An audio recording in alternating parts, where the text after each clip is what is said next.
Well, I wrote this memoir to be able to give something back to the Millennium readers that I've never met. I wanted to demystify this huge bestseller works, to say that it wasn't that complicated.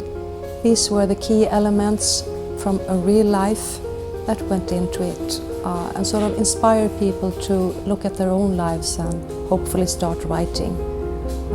And also being inspired in a way to write, because Millennium, I think, also has changed the way to at least write crime novels. So you can do it in a modern way as well in your writing.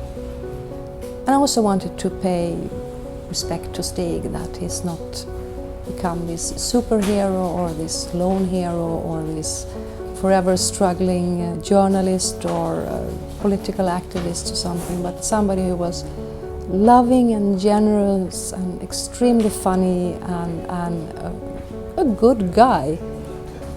People can rely on what the values that are in Millennium, because they are very much a picture of who he was and what he did.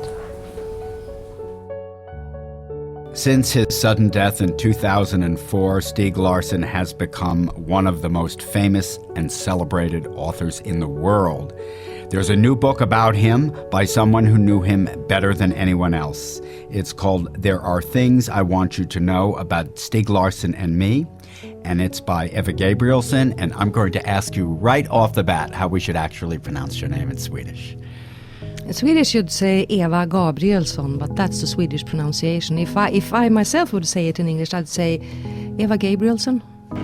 If the basis for what you are trying to do or explain the context, if it's based in reality, if there are real cases and real scandals and real corruption and so on that you can trace back to known events and known people, that's when it works.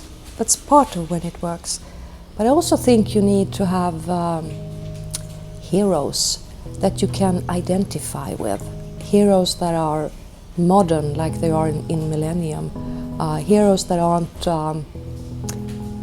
only good or only bad. There's some white and black in all of them. There's some, and a lot of gray shades in between.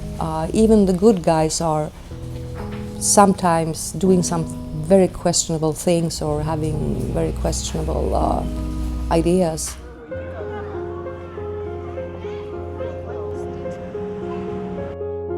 Please welcome Gloria Steinem and Eva Gabrielsson. There's no vista that you can. No. I mean, she doesn't, sort of do away with nationalism, racism, patriarchy.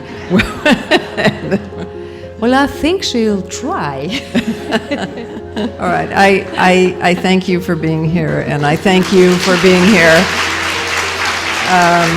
Thank you for having me. She helped me realize that the great thing about the Millenium Trilogy is that it brings to readers of fiction a true understanding of deep, deep politics in a big way, engages you, hooks you. Our brains work on narrative. The human brain is organized by narrative and by symbol.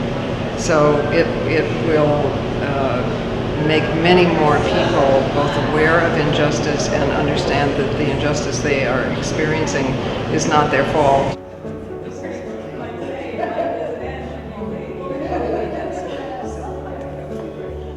The message is do something and do the right thing. Don't hesitate. Because it would develop yourself as a person as well if you do that continuously all through your life.